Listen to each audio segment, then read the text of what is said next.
ಸಂಚಾರ, ಎತ್ತು ಏರಿಗೆ ಕೋಣ ನೀರಿಗೆ ಹೆಂಡೀರ, ಅಭಂಡಾಟ ಗಂಡ ಬೀಳುವ ಗುಂಡಿಗೆ.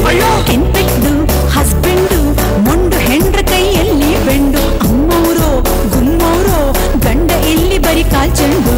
ಎಲ್ಲ ಗ್ರಹಚಾರ. ಸಾತ್ತಿಗೆ ಸಾತ್ತು ಸಂಪತ್ತು, ಅಯ್ಯಯ್ಯೋ ಸಂಪತ್ತು, ಸಾತ್ತಿಗೆ ಬಂತು ಆಪತ್ತು, ಅನ್ಕೊಂಡ್ಯಾ ಆಪತ್ತು.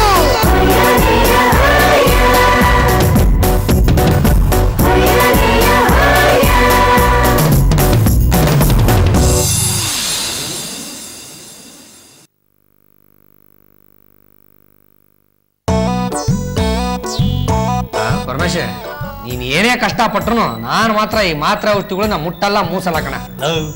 ಎಂತೆಂತವ್ರಿಗೆ ಈ ಮಾತ್ರೆ ನುಂಗ್ಸಿದೀನಿ, ನಿನ್ ಬಿಟ್ಟು ಬಿಡ್ತೀನ?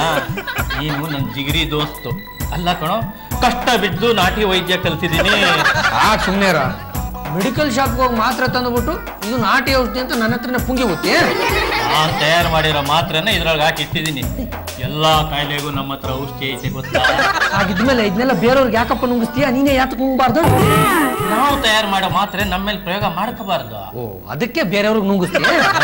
ಇಲ್ಲೋ ನೀನ್ ನರಗಳು ಬಿಟ್ಕೊಂಡು ಒಳ್ಳೆ ನರಪೆತ್ಲು ನಾರಾಯಣನ್ ತರ ಇದೆಯಾ, ಅದಕ್ಕೆ ನೀನ್ ದಪ್ಪ ಆಗೋದಕ್ಕೆ ನಾನು ಔಷಧಿ ಕೊಡ್ತೀನಿ. ದಪ್ಪ 1, ದಪ್ಪ 2, ದಪ್ಪ 3. ಈ ದಪ್ಪದಲ್ಲೂ 3 ತರ ಇದೆಯಪ್ಪ? ಹೌದಪ್ಪ, ದಪ್ಪದಲ್ಲಿ 3 ತರ ಇದೆ. ಒಂದು ಮೀಡಿಯಂ ದಪ್ಪ, ಅದೇ ನನ್ನ ಹಳೆ ಡೌ ಸೀಮಾ ತರ. ಇನ್ನೊಂದು ಸ್ವಲ್ಪ ದಪ್ಪ, ನನ್ನ ಹೆಂಡತಿ ರಮ ತರ. ಇನ್ನೊಂದು ವಿಪರೀತ ದಪ್ಪ, ನಿನ್ನ ಹೆಂಡತಿ ತರ. ನಿಮ್ ಸ್ನೇಹಿತರು ಈ ತರ ಗೆಲೆ ಮಾಡ್ತಾರ? ಬೇಜಾರು ಮಾಡ್ಕೋಬೇಡಿ ಅಮ್ಮ, ನಿಮ್ ಬಾರಿ ಗಾತ್ರ ನೋಡಿ ಹಾಗಂತ. ಮರಿ ಅವ್ನು ಕರೆಕ್ಟ್ ಆಗಿ ಹೇಳಿದಾನಮ್ಮ. ಲಾರಿನ ಯಾರಾದ್ರೂ ಕಾರ್ ಅನ್ನಕ್ಕಾಗತ್ತಾ? ನೋಡ ಪರಮೇಶಿ, ಈ ಔಷಧಿಗಳು ಯಾವು ನಮಗೆ ಬೇಡ, ಮೊದ್ಲು ತಗೊಂಡು ಹೋಗಪ್ಪ. ನಾಟಿ ಔಷಧಿನ ಹಾಗೆಲ್ಲ ಬೇಡ ಅನ್ಬಾರ್ದು ಕಣ. ನೋಡ ಪರಮೇಶಿ, ಗೆಳೆತನನೇ ಬೇರೆ, ವ್ಯಾಪಾರನೇ ಬೇರೆ. ನಿನ್ಗೆ ಅಷ್ಟು ಪ್ರೀತಿ ಇತ್ತು ಅಂದ್ರೆ ಹೇಳು, ನಾನು ನನ್ನ ಹೆಂಡತಿ ನಿನ್ನ ಮನೆಗೆ ಬಂದು 1 ತಿಂಗಳಿದ್ದು ಚೆನ್ನಾಗಿ ಊಟ ಮಾಡ್ಕೊಂಡು ಹೋಗ್ತೀವಿ. ಔಷಧಿ ಮಾತ್ರ ಬೇಡಪ್ಪ. ಅಲ್ಲಯ್ಯ, ಇದ್ರೊಳಗಿರೋ ಒಳ್ಳೆ ಅಂಶಗಳು ನಿನ್ಗೆ ಗೊತ್ತಾಗೋದಿಲ್ಲಯ್ಯ. ಗೊತ್ತಾಗೋದು ಬೇಡ. ಏನಪ್ಪ ನೀವ್ ಹೇಳ್ತಿರೋದು? ಪಂಡಿತ್ರೆ, ನೀವು ನನಗೆ ಹೇಳಿ. ನೋಡಿಯಮ್ಮ, ಇವ್ರಿಗಂತೂ ನಂಬಿಕೆ ಇಲ್ಲ. ನಿಮ್ಗೆ ನಂಬಿಕೆ ಇದ್ರೆ ತಿಂಗಳು ಜ್ವರ ಅನ್ನೋ 3 ತರ ಮಾತ್ರೆಗಳನ್ನ 3 ತಿಂಗಳಿಗೆ ಆಗೋಷ್ಟು ಕೊಡ್ತೀನಿ. ತಿಂಗಳು ಜ್ವರನ? ನೋಡಿಯಮ್ಮ, ಈ ಮಾತ್ರೆ ನುಂಗಿದ್ರೆ ತಿಂಗಳಿಗೆ 1 ಸರ್ತಿ ಮಾತ್ರ ಜ್ವರ ಬರುತ್ತೆ, ಅರ್ಧ ಗಂಟೆ ಮಾತ್ರ ಟೆಂಪರೇಚರ್ ಜಾಸ್ತಿ ಆಗುತ್ತೆ, ಆಗ ಎಲ್ಲ ಕರ್ಕೋಗುತ್ತೆ. ತಿಂಗಳಿಗೆ 10 kg ಭಾರ ಕಮ್ಮಿ ಆಗ್ತೀರಾ. ಹೋ ಪರಮೇಶಿ, 1 ತಿಂಗಳಿಗೆ 10 kg ಭಾರ ಕಮ್ಮಿ ಅಂದ್ರೆ ವರ್ಷಕ್ಕೆ 120 kg ಆಯ್ತು. ಅಲ್ಲಿಗೆ ನನ್ನ ಮರಿ ಇರೋದೇ 108 kg ಕಣ. ಮುಂದಿನ ವರ್ಷದ ಮೊದಲೇ ದಿನನೇ ನನ್ನ ಮರಿ ಕಾಣೆ ಆಗ್ಬಿಡ್ತಾಳೆ ಗೊತ್ತಾ? ಓ, ನಾನು ಕೇಳಿದ್ದು ತಿಂಗಳಿಗೆ 10 kg ಮಾತ್ರ ಅಂದ್ರೆ ಅಲ್ಲಿಗೆ 12 ತಿಂಗಳಿಗೆ 120 kg ಆಯ್ತಲ್ಲ. ಓ, ನಿನ್ಗೆ ಗೊತ್ತಾಗೋದಿಲ್ಲ, ಸುಮ್ಮನಿರ. ನೋಡಿಯಮ್ಮ, ಈ ಮಾತ್ರೆಗಳು ತಾಳಿ ಆರೋಗ್ಯವಾಗಿರ್ತೀರ. ನಂಗೆ ತುಂಬಾನೇ ಸಂತೋಷ ಆಯ್ತು. ಇದಕ್ಕೆಲ್ಲ ಎಷ್ಟು ದುಡ್ಡಾಯ್ತು? ಅಯ್ಯೋ, ನೀವು ಬಾಯಿ ತುಂಬಾ ಪಂಡಿತರೇ ಅಂದ್ರಲ್ಲ, ಅಷ್ಟೇ ಸಾಕು, ಕಾಸು ಬೇಡಿ. ಪರಮೇಶಿ, ಅವನ್ನೆಲ್ಲ ತಗೊಂಡ್ರೆ ಸೈಡ್ ಎಫೆಕ್ಟ್ ಏನೂ ಆಗಲ್ವೇನಾ? ನನ್ನ ಕಣ್ ತಪ್ಪಿಸಿ ಯಾವ ಸೈಡಿಂದನೂ ಕಾಯಿಲೆ ಬರಲ್ಲ.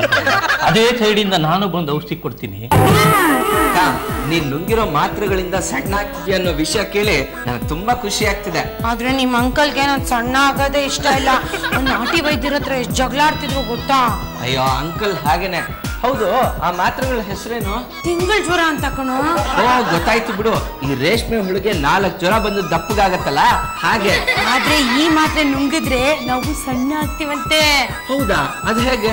ಮಾತ್ರೆ ನುಂಗ್ದಾಗ ನಮಗ್ ಜ್ವರ ಬರುತ್ತಲ್ಲ, ಮುಯ್ಯಲ್ಲಿರೋ ಕೊಬ್ಬೆಲ್ಲ ಕರ್ಗೋಗುತ್ತಂತೆ. ತಿಂಗಳಿಗೆ 10 kg ಕಮ್ಮಿ ಆಗ್ತೀವಂತೆ ಕಣೋ. ಶೀನಿ, ತುಂಬಾ ಸುಸ್ತಾಗ್ತದೆ ಕಣೋ. ಯಾಕಕ್ಕ, ಏನಾಗ್ತಿದೆ? ಎಲ್ಲ ಬೆಚ್ಚಗಾಗ್ತಿದೆ. ಜ್ವರ ಬಂದಿರ್ಬೇಕು ನೋಡು. ಹೌದಕ್ಕ, ಜ್ವರ ಬಂದಿದೆ. ಅದಕ್ಕೆ ನಂಗೆ ಸುಸ್ತಾಗ್ತಿರೋದು. ಗೊತ್ತಾಯ್ತು ಬಿಡು, ನಿನಗ್ ಜ್ವರ ಬಂದು ಕೊಬ್ಬು ಕರಗಿ ಸಣ್ಣ ಆಗ್ತೀಯ ಅಂತ ಆಯ್ತು. ಬಿಟ್ಟದ್ ಬೇರೆ ವಿಶ್ವ, ಆದಷ್ಟು ಬೇಗ ನನ್ನ ಸಣ್ಣ ಮಾಡಪ್ಪ. ಇನ್ನು ಮಲಗೆ ಇದೆಯಮ್ಮ? ಮರಿ, ಏನಮ್ಮ ಇದು ಇಷ್ಟೊಂದು ಸುಡ್ತಾ ಇದೆ? ಜ್ವರ ಕಮ್ಮಿ ಆಗ್ತಿಲ್ಲ. ಮರಿ, ನಾನು ಆಗ್ಲೇ ಪಡ್ಕೊಂಡಿಲ್ಲ ಅಷ್ಟೊಂದು ಮಾತ್ರನೆಲ್ಲ ತಿನ್ಬೇಡ ಅಂತ. ನನ್ನ ಮಾತು ಎಲ್ಲಿ ಬೆಲೆ ಕೊಡ್ತೀಯ ಹೇಳು? ಅರ್ಧ ಗಂಟೆಲೆ ಜ್ವರ ಕಮ್ಮಿ ಆಗುತ್ತೆ ಅಂದ್ರು, 8 ಗಂಟೆ ಆದ್ರೂ ಕಮ್ಮಿ ಆಗಿಲ್ಲ. ಮಲ್ಗಕ್ಕೂ ಆಗ್ತಿಲ್ಲ, ಎದ್ದು ಕೂತ್ಕೊಳಕ್ಕೂ ಆಗ್ತಿಲ್ಲ. ಚಿತ್ರ ಆಗಿದೆಯಾ ಅನ್ನೋ? ಸುಮ್ಮನಿರಿಪ್ಪ, ಈಗಲಾದ್ರೂ ತಮಾಷೆ ಮಾಡ್ಬೇಡ.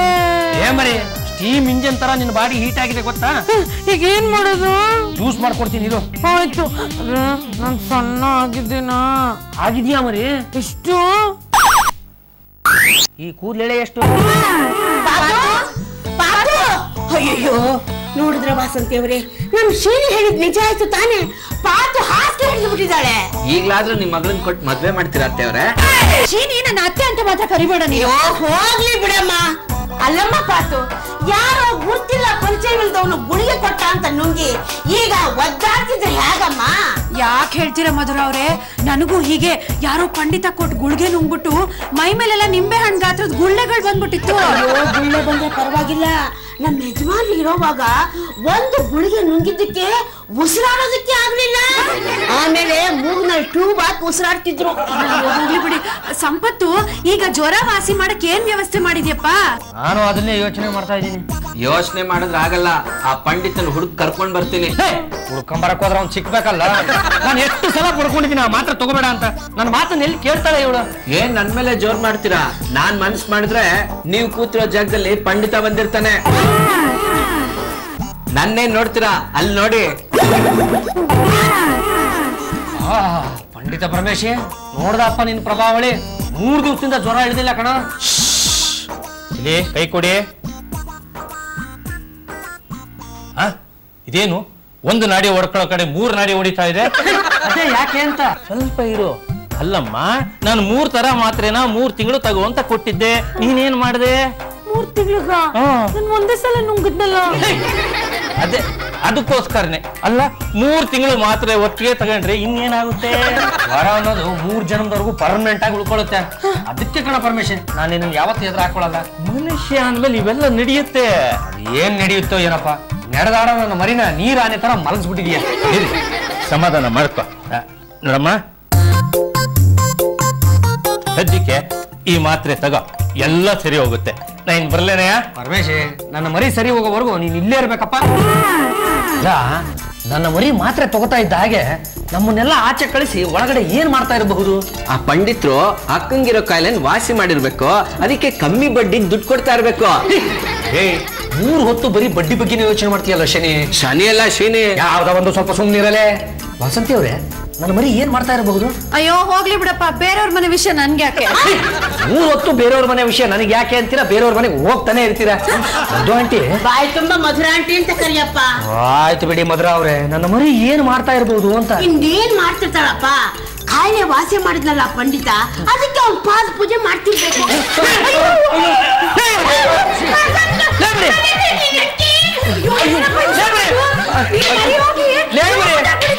ನಿನ್ ಏನಮ್ಮ ಆಯ್ತು? ಸಾಯೋ ಟೈಮಲ್ಲಿ ಹೀಗೆ ಆಗೋದು. ಸ್ವಲ್ಪ ಸುಮ್ಮನೆ ಪರಮೇಶ್, ಏನಾಯ್ತು?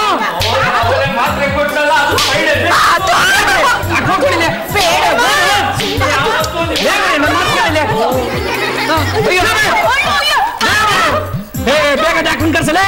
ಡಾಕ್ಟರ್ ಕುಣಿ ರಾಮಚಂದ್ರ. ನೋಡಿ, ಇದು ಮನುಷ್ಯನ ಕೈಗಳು. ಸ್ವಾಮಿ, ನಾವೆಲ್ಲರ ಕೈಗಳನ್ನು ನೋಡಿದೀವಿ. ಹಣೆ ಬರ ಏನಾಗಿದೆ ಅಂತ ಹೇಳ್ಬಿಡಿ. ಇದು ಎಡಗೈ, ಇದು ಬಲಗೈ. ಅಯ್ಯೋ ಡಾಕ್ಟ್ರೆ, ನಮ್ಮ ಅಕ್ಕಂಗೆ 2 ಕೈಗಳು ಸರಿ ಇದೆ. ಸ್ವಲ್ಪ ಇರಿಪ, ನಾನು ಕನ್ಫ್ಯೂಸ್ ಮಾಡಬೇಡಿ. ಎಡಗೈಗೆ ಹೋಗ್ಬೇಕಾಗಿರೋ ಔಷಧಿ ಬಲಗೈ ಹೋಗಿದೆ, ಬಲಗೈ ಹೋಗ್ಬೇಕಾಗಿರೋ ಔಷಧಿ ಎಡಗೈ ಹೋಗಿದೆ. ಡಾಕ್ಟರ್, 2 ಕೈಗಳು ಒಂದೇ ದೇಹದಲ್ಲಿ ಇದೆ ಅಂದ್ಮೇಲೆ ಹಾಗೆಲ್ಲ ಹೋಗೋದು ಸಹಜ ತಾನೆ? ಬುದ್ಧಿ ಇದೆಯೇನ್ರಿ ನಿಮ್ಗೆ? ಅಲ್ರಿ, ಬಲಗಾಲ್ಗೆ ಹಾಕೊಳ್ಳೋ ಚಪ್ಪಲಿನ ಎಡಗಾಲ್ಗೆ ಹಾಕೊಂಡು ನಡೆಯಕ್ಕಾಗತ್ತೆ ಅಂದ್ರೆ ನೋಡು, ತೋರಿಸಿ ನೋಡೋಣ. ನೀವ್ ಹೇಳಿದ್ದೆ ಅಲ್ಟಿಮೇಟ್ ಸರ್. ಇದು ಹಾಗೆ ರೀ, ಯಾವ ಭಾಗಕ್ಕೆ ಯಾವ ಔಷಧಿ ಹೋಗ್ಬೇಕೋ ಅದೇ ಹೋಗ್ಬೇಕು. ಇವ್ರು ತಗೊಂಡ್ರ ಔಷಧಿ ತಪ್ಪಾಗ್ಬಿಟ್ಟಿದೆ, ನಾನೀಗ ಬೇರೆ ಮಾತ್ರೆ ಕೊಡ್ತೀನಿ, ಎಲ್ಲ ಸರಿ ಹೋಗುತ್ತೆ. 1 ನಿಮಿಷ. ಏನ್ರಿ, ನೀವು ಕೊಳ್ಳೆಗಾಲ್ದವ್ರ? ಸುಮ್ಮನೆ ಸರ್. ಡಾಕ್ಟ್ರೆ, ಈಗ ನೀವು ಕೊಟ್ಟಿದ್ ಮಾತ್ರೆ ಯಾವ್ದು? ಅದನ್ನೆಲ್ಲ ನಾವ್ ಹೇಳೋಂಗಿಲ್ರಿ. ಔಷಧಿ ಕೊಡ್ತೀವಿ, ತಗೊಳ್ಳಿ. ವರ್ಕ್ ಆಗ್ಬೋದು, ಇಲ್ಲ ಕ್ರ್ಯಾಕ್ ಆಗ್ಬೋದು. ಇದರಿಂದ ಏನ್ ಚಿಕುನ್ ಗುನ್ಯ ಬರಲ್ಲ ತಾನೆ? ಅದನ್ನ ಯಾಕಪ್ಪ ನೆನ್ಪು ಮಾಡ್ಕೋತಾ ಇದೆಯಾ? ಡಾಕ್ಟ್ರೆ, ಇತ್ತೀಚೆಗೆ ನಕಲಿ ಔಷಧಿಗಳು ಇಂಜೆಕ್ಷನ್ ಕೊಟ್ಟು ಜನಗಳನ್ನ ದಾರಿ ತಪ್ಪಿಸ್ತಾ ಇದ್ದಾರೆ. ಅದಕ್ಕೆ ಅವನ ಆ ತರ ಮಾತಾಡ್ದ. ನೋಡ್ರಿ, ನಿಮಗೆ ನನ್ನ ಬಗ್ಗೆ, ನಾನು ಕೊಡೋ ಔಷಧಿ ಬಗ್ಗೆ ಅನುಮಾನ ಇದ್ರೆ ನನಗೆ ಫೀಸ್ ಕೊಡ್ಬೇಡಿ, ಹೋಗಿ. ಫೀಸ್ ಕೊಡ್ಬಾರ್ದ? ದುಡ್ಡು ಹೊಡಿತಲ್ಲಪ್ಪ. ನನ್ನ ಕೈಯಲ್ಲಿ ಎಷ್ಟು ಬಿಟ್ಟಿದ್ಯಮ್ಮ? 5 ಇದೆ ಡಾಕ್ಟರ್. Good good. ಗಾಡಿ ಈಗ ಲೈನಿಗೆ ಬರ್ತಾ ಇದೆ. ಹೌದು, ಯಾಕಮ್ಮ ಹೀಗೆಲ್ಲ ಮಾಡ್ತಾ ಇದ್ದೀನಿ ನೀನು? ಅದನ್ನು ನಾನು ಹೇಳ್ತೀನಿ ಡಾಕ್ಟ್ರೆ. ಮೈಯಲ್ಲಿ ಕೊಬ್ಬಿನಂಶ ಹೆಚ್ಚಾಗಿರುತ್ತೆ, ತಿಂಗಳು ಜ್ವರ ಅನ್ನೋ ಮಾತ್ರೆ ತಗೊಂಡ್ರೆ ಸಣ್ಣ ಆಗ್ತಾರೆ ಅಂತ ಪಂಡಿತ ಪರಮೇಶಿ ಹೇಳ್ದ. ಇವಳು ಅದನ್ನು ಓವರ್ ಡೋಸ್ ಆಗಿ ತಗೊಂಡು ಈ ತರ ಮಾಡ್ಕೊಂಡಿದ್ದಾಳೆ. ನೋಡಮ್ಮ, ಕೊಬ್ಬನ್ನ ಕರಗಿಸೋ ಮಾತ್ರೆ ಯಾವುದೂ ಇಲ್ಲ. ಇದಕ್ಕೆ ಪರಿಹಾರ ಅಂತಂದ್ರೆ ಕಡಿಮೆ ತಿನ್ಬೇಕು, ಚೆನ್ನಾಗಿ ವ್ಯಾಯಾಮ ಮಾಡ್ಬೇಕು. ಮುಂದಿನ ಸಲಿನೂ ನೀನ್ ಇದೇ ತರ ಯಾವ್ಯಾವ್ದ ಮಾತ್ರೆ ತಗೊಂಡ್ರೆ ನೀನ್ ಇಲ್ಲಿರಲ್ಲ. ನಿಮ್ಮನ್ನ ಚೆಕ್ ಮಾಡಕ್ಕೆ ನಾನು ಅಲ್ಲಿಗೆ ಬರಕ್ ಆಗಲ್ಲ.